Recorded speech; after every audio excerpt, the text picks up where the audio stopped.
Hey folks, and welcome to the Daily Ratings Weekly Movie News Podcast. This week's news brought to you by Sequel is, a reboot does. Yes, first let's start with Star Trek over at Paramount.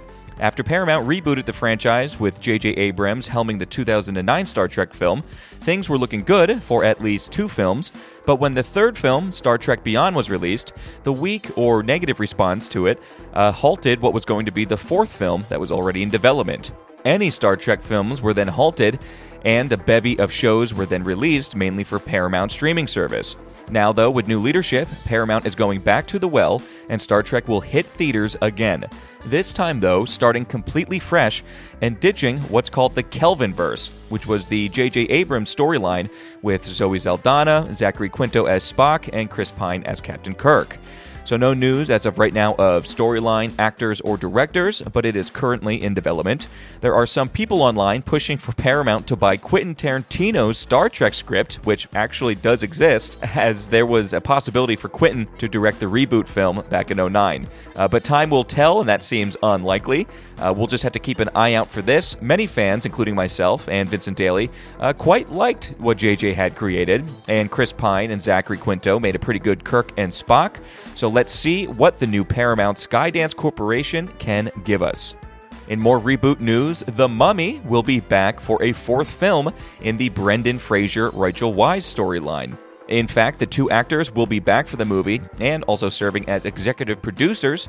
It sounds like the story won't follow after the third Mummy movie, Tomb of the Dragon Emperor. They might just sweep that one under the rug and continue on after The Mummy Returns from 2001. But directors of the project will be Matt Bettinelli Olson and Tyler Gillett. They made films like Abigail, Ready or Not, Scream from 2022, and then Scream 6. And since we're in the middle of a Brendan Fraser comeback, along with kind of millennials and young Gen Xers having fond memories of particularly the first two movies, it could be a fourth installment film that makes some decent money, and it would be even better if it turns out to be a good movie at that. No release date as of right now. Casting and pre-production is underway. And more sequel reboot stuff I'll run down real quick here. So, all you mega fans out there of the 1974 movie Thunderbolt and Lightfoot? No? No one? Well, guess what? You're getting a remake film over at Amazon MGM with Ryan Reynolds starring. And all of you who saw Expendables 4 and loved it, no? No one again? Well, apparently Expendables 5 is going to be a thing. Lionsgate really wants to make it happen, it sounds like, even though they reportedly lost $100 million on the fourth film, and Sly Stallone is writing a script for the fifth film currently. Gremlins 3 has an official release date, set for November 19th, 2027, a prime Thanksgiving release window. The original writer of Gremlins, Chris Columbus, also wrote the script for Gremlins 3, and Steven Spielberg signed off on it since his Ambler Entertainment has major sway with the IP. So coming to you in two Thanksgivings, Gremlin 3.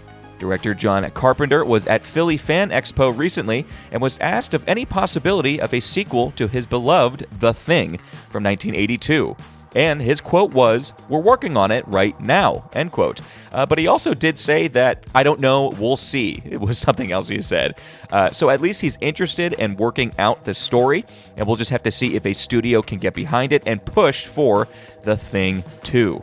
Director Gareth Edwards is in the final negotiations to direct the follow-up film to Jurassic World Rebirth, which was financially successful this summer. Edwards directed Rebirth, and it seems like Universal wants to keep him and the lead cast from Rebirth going for the third trilogy of the franchise. Okay, and that's all the sequel reboot news for this week. Now, director Richard Linklater, who, by the way, has 2 movies out in theaters right now, which is crazy, he has his eyes set on his next project, which is also something he's been working on, apparently, for 20 years. It's a film set during the 1830s and 40s and the hippies of the time, dealing with the beginning of feminism, environmentalism, and abolition. The main characters of the film being Margaret Fuller, Ralph Waldo Emerson, and Henry David Thoreau. He's been wanting to make it for years and finally sounds like he has the support to get it going. He's teased some casting updates as well, with that being Ethan Hawke, Natalie Portman, and possibly Oscar Isaac set to star. So we'll see. Linklater is on a tear, making 4 films in the last 4 years, so it's a bit hard to keep up with him as of late. And Now, speaking of some casting news, Sir Ian McKellen and rising star Tremel Tillman will be joining director Ty West's take on A Christmas Carol. We covered in recent weeks that Johnny Depp is on deck to play Scrooge. Andrea Riseborough has also been cast, and now Ian McKellen and Tremel, who is known for his role in Severance and also the submarine captain in the latest Mission Impossible movie, they will be in the picture as well. Filming will be starting soon, and a release date of November for next year has been set. Benicio del Toro is in talks to star in the Ocean's 11 prequel film alongside Bradley Cooper and Margot Robbie, with Benicio looking to be the antagonist of the story. Nicole Kidman is now on board for horror director Osgood Perkins' next film, The Young People. She is joining a cast along with Heather Graham, Lola Tung, Nico Parker, and Johnny Knoxville. Jacob Elordi and Lily Rose Depp are on board to star in Outer Dark. The movie will be directed by Laszlo Nemes, not a widely known name, but I wanted to mention this because of the source material. So Outer Dark is a novel from 1968 written by Cormac McCarthy, the same writer who made The Road and No Country for Old Men. So always excited to see more adaptations from him. And then old Arnie, Arnold Schwarzenegger, is in talks for a Predator sequel. Director Dan Trachtenberg, who directed Prey and the newly released Predator Badlands, is getting some serious cred from the fans. Both films have gotten some decent praise, so it sounds like more is on the horizon for him. Arnold apparently has already met with him multiple times, and it sounds like everyone wants a storyline that includes Arnold's original character, Dutch. Last quick thing I have here is just concerning director Zach Cregger. He has been making a name for himself in the horror or thriller space with films like Barbarian and recently released Weapons, and he has a Resident Evil film coming out next year, but he also has a film called The Flood, which he was making over at Netflix. So Cregger completed the script and would be working on it soon after post-production of Resident Evil, but now it appears that things have stalled and The Flood might never be released. And that is due to lack of theatrical release from Netflix. Netflix co-CEO Ted Sarandos apparently only wants The Flood to be released on the streamer only. So the project is halted, and who knows if Netflix agrees to release it or release the rights to it so Cregger can shop it around. So I wanted to touch on this just because I kind of appreciate that directors are staying firm on their belief to show their movies in movie theaters.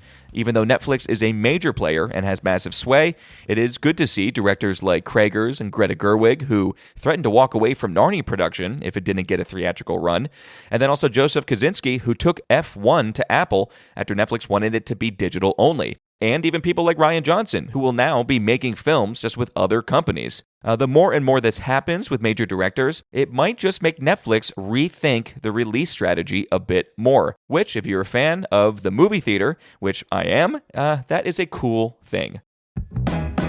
So now let's jump on over to the box office for this past weekend. So the fifth biggest movie was newly released Nuremberg, making $4.1 million.